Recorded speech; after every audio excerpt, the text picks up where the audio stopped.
জীবনে প্রতিষ্ঠিত হতে গেলে শিক্ষার কোনো বিকল্প নেই। শিক্ষাকে সর্বাধিক গুরুত্ব দিয়ে তাই জীবনে এগিয়ে যেতে হয়। এর পরিপ্রেক্ষিতে যারা শিক্ষার্থী আছে তারা তাদের সর্বোচ্চ উজাড় করে দিয়ে শিক্ষায় মনোনিবেশ করেন এবং দিন-রাত অক্লান্ত পরিশ্রম করে নিজেকে শিক্ষিত করার কাজে নিয়োজিত থাকেন। এই শিক্ষার মূল্যায়ন তখনই হয় যখন কোনো পাবলিক পরীক্ষায় অংশগ্রহণ করে শিক্ষার্থীরা।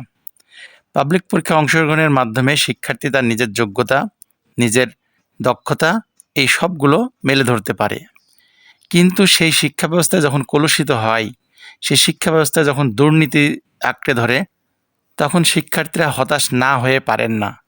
এত পরিশ্রম, এত মেধা, এত অর্থ অপচয় করে যখন শিক্ষার্থীরা তাদের যোগ্য সমমূল্যায়ন না পায়, তখন তারা সত্যিকারে হতাশ হয়ে যায়।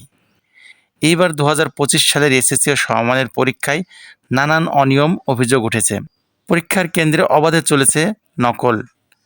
এই নকলের কারণে যে সকল শিক্ষার্থী ভালোভাবে পড়ালেখা করে, জীবনের সব সময়টুকুই পড়ালেখার পিছনেই ব্যয় করে, সেই সকল শিক্ষার্থী তাদের যোগ্যতা অনুযায়ী মূল্যায়ন পায় না। অথচ এই নকলের সুবাদে অনেক অযোগ্য, অশিক্ষিত, বখাটে ছেলেরাই ভালো রেজাল্ট করে। এবার নকলের পাশাপাশি আরও কয়েকটি অভিযোগ উঠেছে।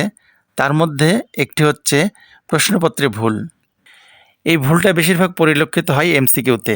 কোনো এমসিকিউ দেখা গেছে সঠিক উত্তর একাধিক রয়েছে, আবার কোনো উত্তরে দেখা গেছে সঠিক উত্তরটিই নেই, ভুল উত্তর দিয়ে ভরা। এই জায়গায় যারা পড়ালেখা করে গেছে তারা কনফিউশনে ভুগেছে। সঠিক উত্তর কোনটা যাচাই বাছাই করবে সেটা ঠিক করতে পারেনি। এতে করে তাদের অনেক সময় নষ্ট হয়েছে। পরবর্তীতে তারা সময়ের অভাবে যেগুলো জানতো সেগুলোও ভালোভাবে মার্ক করতে পারেনি। তো এই বিষয়টি শিক্ষা বোর্ডের নজরে আসলে শিক্ষা বোর্ড থেকে জানানো হয় যে সকল প্রশ্নগুলো ভুল ছিল, যে সকল প্রশ্নের উত্তরগুলো ভুল ছিল, সেই সকল প্রশ্নগুলো পূর্ণমান শিক্ষার্থীদের দেওয়া হবে।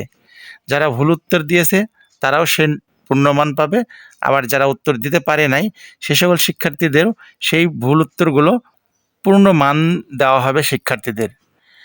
এজন্য সকল শিক্ষার্থীকে শান্ত থাকার পরামর্শ দেওয়া হয়েছে শিক্ষা বোর্ড থেকে।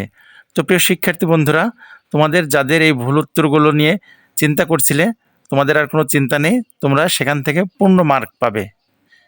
তোমাদের পরীক্ষার রেজাল্ট ভালো হোক এই প্রত্যাশা করে এখানে শেষ করছি। ধন্যবাদ।